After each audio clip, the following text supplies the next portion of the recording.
Miss Love, what took you so long? I have to reiterate how stressful this repeated questioning has been for my client. She had to be hospitalized after last night's interrogation. How are you feeling today, ma'am? I'll be just fine, as soon as you people stop badgering me. We are making a good faith effort to cooperate with you. Now, after Blair Baker's death, did you attempt to reconcile with Matthew Corey? I think we would have if Courtney hadn't been playing her damsel in distress act. You thought it was an act? Don't answer that question. Oh, I've been around long enough to recognize a feminine wild when I see it. I'm sorry. I have to object to this line of questioning. It's my opinion that Ms. Love is in no emotional or mental condition to respond cogently. You told me that this would be over with today. Yes, I did, Donna. Miss Love, why did you avoid coming in for questioning? Why did you run away? I wasn't just running from the police. I was running from my memories. I was running from a life that had become a nightmare, and from people who no longer love me as they should. I refuse to allow my client to answer any more of these insinuating questions. This is a waste of my time and hers. If you intend to book her, go ahead. But you can't, can you? Because you don't have any eyewitnesses, no material evidence, no fingerprints to link her to these crimes. What you're trying to do is make a scapegoat of a woman who is completely defenseless. You're trying to satisfy the public and the media who are clamoring for a suspect. Look, Mr. Well, Winter... the party is over, and we're out of here.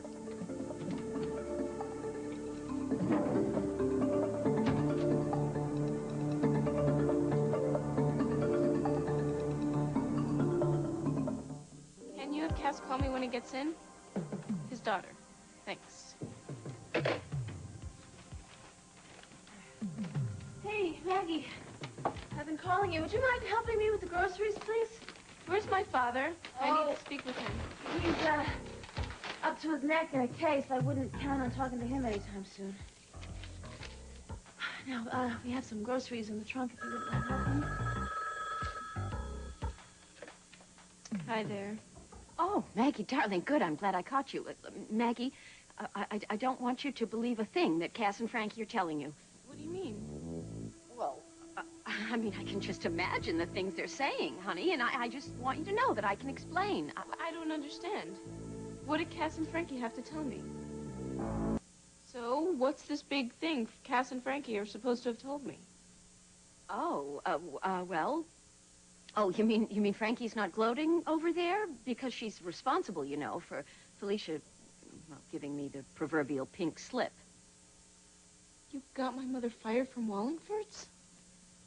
Can you imagine?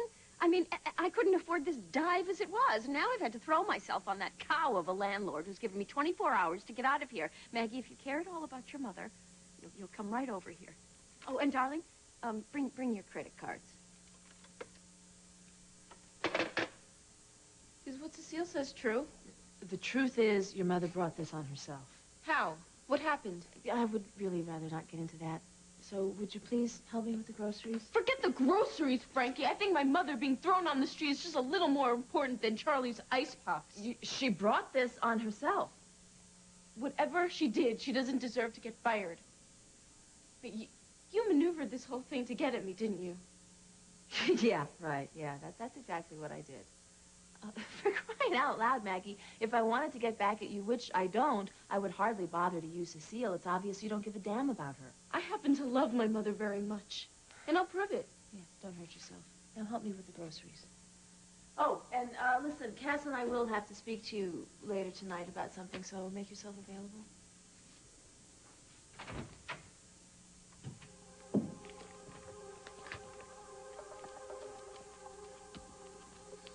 Maxed out, over my credit limit, canceled.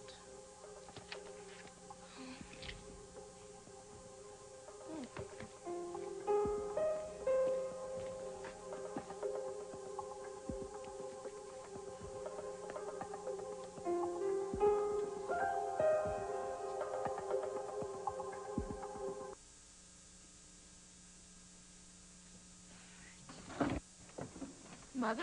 Oh, good, Maggie. You're here, darling. Where are you going? Back to Europe, actually. An old friend, the Viscount de Portales, he's asked me to summer with him at his estate. You're actually leaving Bay City? Well, of course, Maggie. I mean, I have no options left. You know, I have no job, no money, no home. Why does this surprise you? You've been threatening to skip town ever since you came to Bay City, but somehow you always managed to stick around. Well, now, there's really nothing to keep me here. Just me. Oh, right, Mag. I forgot how much you enjoy my company. Maggie, you and I just... Honey, don't worry about a thing, okay?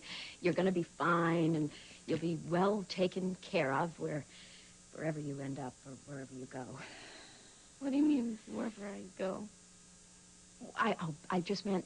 I know that you've been unhappy living at Cass and Frankie's, and that you've been talking to Rachel and Carl about moving back into the mansion. And that's where you should be, darling. You're too much like me to tolerate suburbia. Come to think of it, there's nothing keeping me at Bay City either. I have a great idea, Mother. Why don't you take me with you? What? Oh, Maggie, well, darling, there's nothing I'd like more than to live with you in Europe. So you've said 1,000,000 times. Now's your chance to prove it. All right. I don't see why we can't do that. Now, we can't impose on the Viscount, though. And don't even think, Maggie, of using your trust fund to support us. Mother. No. I won't even hear of it. Maggie, how much are you making in dividends these days? What? I mean, how much do you get monthly? Not enough to rent you a villa on the Riviera, if that's what you mean. I can't even touch the majority of my inheritance till I'm practically an old maid. Now, are you sure about, absolutely sure? I mean, you can't dip into it? It's not a swimming pool, Mother. I have another idea. How about I take this place and tell everyone you're vacationing somewhere and you'll be back any day? Oh, that's great, darling. It sounds fabulous. So you'll do that for me? You'll call Cass and Frankie and tell him that I'm old enough to live on my own? Okay, let's see. That's it. We're all settled. Okay, well, I'm glad you came by, sweetheart. I think we're getting so good at spending quality time with each other. Oh, don't even tell me this. What is it? Oh, after everything I've been through. I mean, I can't believe it. I've been robbed. Maggie, do you think, darling, you could lend me whatever cash you have to tide me over until I get on the Viscount's tab? And those credit cards, darling, that I asked you to bring on the phone, I'll pay, of course, whatever bill I happen to run up. Here you go. Oh, thank you, sweetheart. I knew you'd come through for me. Maggie, where did you get these? Oh, aren't you a clever little girl?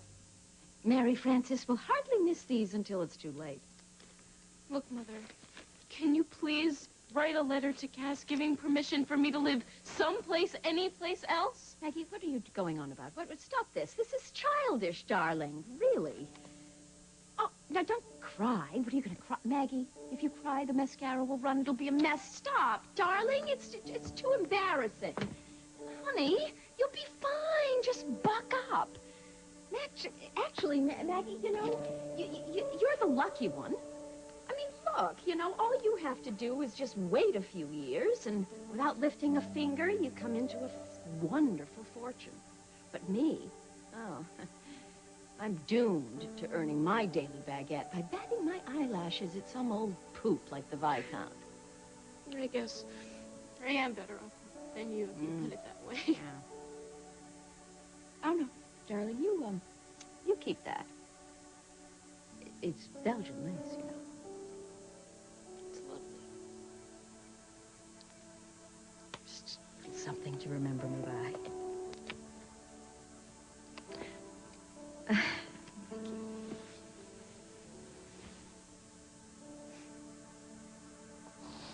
you. Maggie, I'm sorry for being such a wretched mother.